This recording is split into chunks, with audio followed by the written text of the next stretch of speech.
पालकमंत्र्यांना माझी मिठी मारण्याची तयारी होती, परंतु त्या दरम्यान ते थोडी लांब गेले. मंत्री शिवेंद्रराजे भोसले.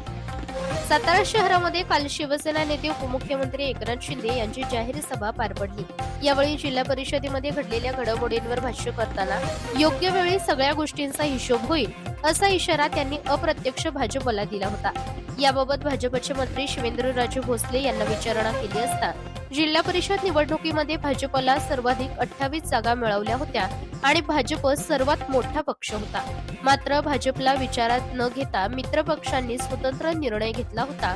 सर्वाधिक जागा भाजपकडे असल्याने भाजपचा अध्यक्ष व्हावा अशी आमची इच्छा होती आणि त्या दृष्टिकोनातून आम्ही प्रयत्न केले.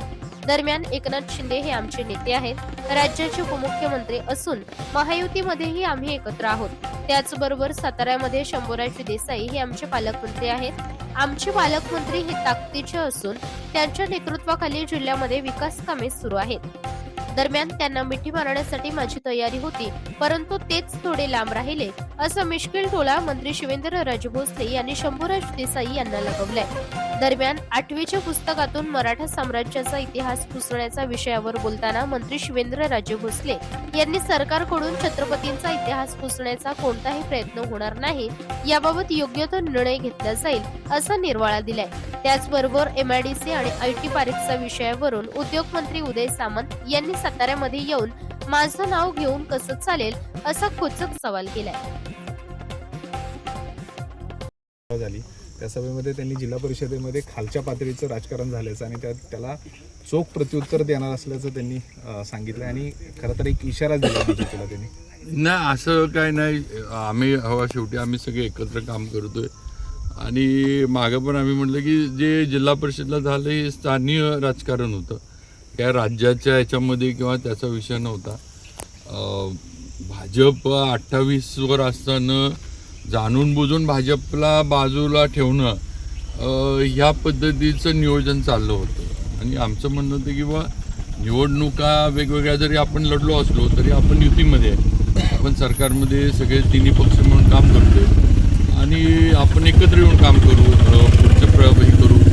आम्ही अशा पद्धतीनं दोन्ही जिल्ह्यातील राष्ट्रवादीच्या नेत्यांशी मी स्वतः बोललो होतो. त्याला म्हणावं तसा प्रतिसाद आम्हाला मिळाला नाही आणि शेवटी आमची किंवा पक्ष नेतृत्वाची पण अपेक्षा होती की आज भाजप सगळ्यात मोठा पक्ष होता. ठीक आहे, आम्ही मेजॉरिटीपर्यंत पोचलो नाही. आम्ही जर 33-34ला पोचलो असतो तर नक्कीच मग आम्ही जर त्यावेळेला अशी भूमिका घेतली असती की आमचं आम्हीच करणार, दुसऱ्याने घेणार नाही, तर नक्कीच त्यांना राष्ट्रवादीला सेनेला पण ते पटलं नसतं. आमचं म्हणणं आहे की आम्ही एकटं 28पर्यंत पोचून सुद्धा आम्हाला जाणून बुजून बाहेर ठेवायचं.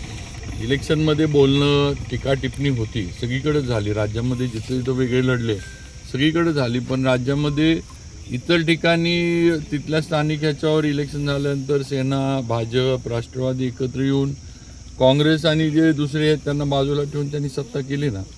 आता रायगडचं उदाहरण घ्या. आपल्यापेक्षा टोकाची भांडणं रायगडमध्ये तटकरे साहेब, आपले भरत शेठ, महेंद्र दळवी, थोरवे या सगळ्या आमदारांची आपल्यापेक्षा टोकाची टीका टिप्पणी आणि पण तरी तिन्ही पक्षांनी मिळून रायगडची जिल्हा परिषद स्थापन केली.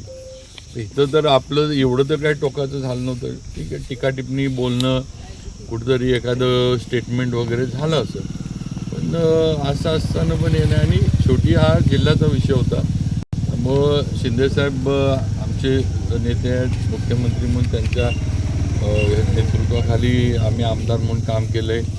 आता तर ते आमचे उपमुख्यमंत्री आहेत आपल्या युतीचे आणि त्यांचं नेतृत्व आपल्याला जिल्ह्याचं नेतृत्व आहे हे पण आम्हाला मान्य आहे. पण हा इथला विषय होता आणि मला वाटतं आता बऱ्यापैकी तो विषय संपलेला आहे. त्यात काय आता हे होईल किंवा त्याच्यातनं काय पुढे होईल, आता सगळ्यांनी मिळून चांगलं काम करू एवढाच विषय. महेश शिंदे आणि शिवसेनेमध्ये वाद वाढलेला आहे. महेश शिंदेचा कल भाजपमध्ये येत असलं तर दिसतंय. मी नाही आता ते सेनेचा त्यांचा विषय आहे. मला ते महेश शिंदे आणि जिल्ह्यातील सेनेच्या पदाधिकाऱ्यांकडनं त्याच्यावर माहिती मिळू शकते. पण एकूण त्यांनी तुमच्यासोबत भाजपसोबत आल्यामुळे त्यांची कुठेतरी कोंडी आता शिवसेनेकडनं केली जाते. जयकुमार गोरेंनी मात्र त्यांना म्हणाले की बाबा आम्ही त्यांना जी काय पाहिजे ती साथ देऊ. तुमचं काय म्हणणं? नाही, प्रियाताई ह्या पहिल्यापासून भाजपच्या पदाधिकारीच आहेत. त्या जिल्हा कार्यकारिणीवर होत्या, नंतर त्या जिल्हा परिषद त्यांनी भाजपच्या उमेदवारीवर लढवली, निवडून आल्या आणि आम्ही त्यांचं नाव भाजपच्या म्हणून आम्ही त्यांचं नाव पुढे केलं. त्यामुळे आम्ही काय सेनेचं कुठं काय हे करून फोडून केलं असं नाही होत. आम्ही आमच्या ज्या भाजपच्या होत्या त्यांचं नाव पुढे सेनेचे 2 सदस्य फुटलेच ना, पण कोरेगावचे 2 सदस्य फुटल्यानंतरच हे त्यांच्याबद्दलचा रोष पण वाढला शेवटी महेश शिंदेंचा. कसं आहे, हो एक लक्षात घ्या, ते सेनेचे किंवा राष्ट्रवादीचे जे आले आमच्याबरोबर, शेवटी आमचं म्हणणं येतं नाही की बाबा त्यांना तुमच्या बरोबर किंवा तुमच्या विचारावर किंवा तुम्ही त्यांना सांभाळू शकला नाही असं त्यातलं आहे. आम्ही कुठं त्यांच्या मागे लागलो किंवा त्यांना हे करून आणलं असं आहे ना. आगामी निवडणुकांमध्ये शिवसेनेला पाडण्याचा प्रयत्न झाला.